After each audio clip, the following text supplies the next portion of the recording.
Hi, I'm Mark Cleghorn and welcome to Pose-Tober on the Photographer Academy, and we're looking at boudoir photography and how you can add different ideas into your session to either spice it up or just to add more variety.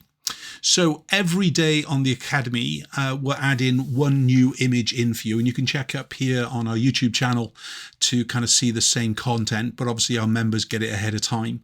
But the Pose-Tober series is focused obviously on boudoir photography and their kind of how-to, so I'll explain the poses step by step.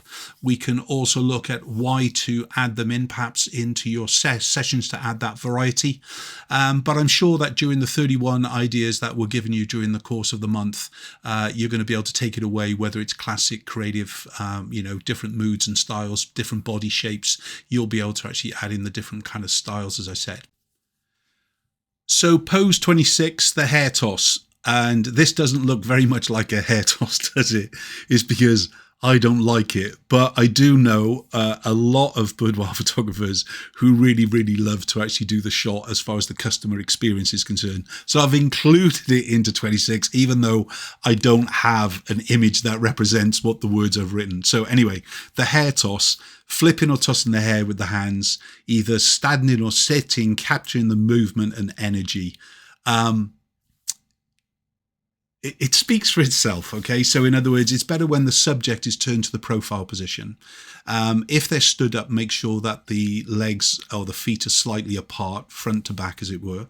And that makes sure they've got good balance. I would start with the hair over the face. So in the profile position, the hair is already kind of hanging down. And then all of they've got to do is really flip the hair backwards.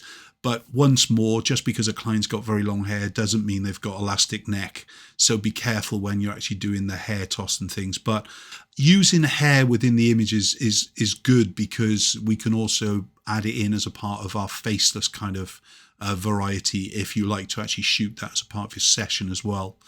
Remember, faceless is just really where we're getting the subject not looking at the camera at all, or the face is being disguised by turning them away or using the likes of hair or hands to disguise the face and kind of make them anonymous, as it were. So if you're going to be doing the hair toss, what I would make sure is you've got some light coming in from behind, if not the main light coming in from behind, whether it's a window or a softbox, strip box, hair light, whatever. And that's going to give more glamour light into the actual image. So if the subject is facing towards the camera position, I personally wouldn't hang the hair in front of their face to do a hair toss. I would actually put it to the side and get them to flick it from left to right, or kind of almost in a swooshing direction. Look, I'm not an expert on this pose because I don't like it and I don't do it. But it is a part of a repertoire of poses that you could add into it. So I'm going to stop the film here because I don't know what else to say. All right. Pose 26, the hair toss, flipping or tossing the hair with hands either by the side, standing or sitting to capture the movement and the energy of the pose. If you'd like to see some more content on the Photographer Academy, simply go over to thephotographeracademy.com.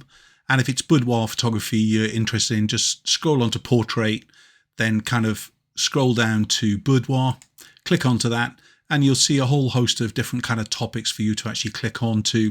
And any of the orange banners then takes you to the pages where you can actually follow that through to see more of our content.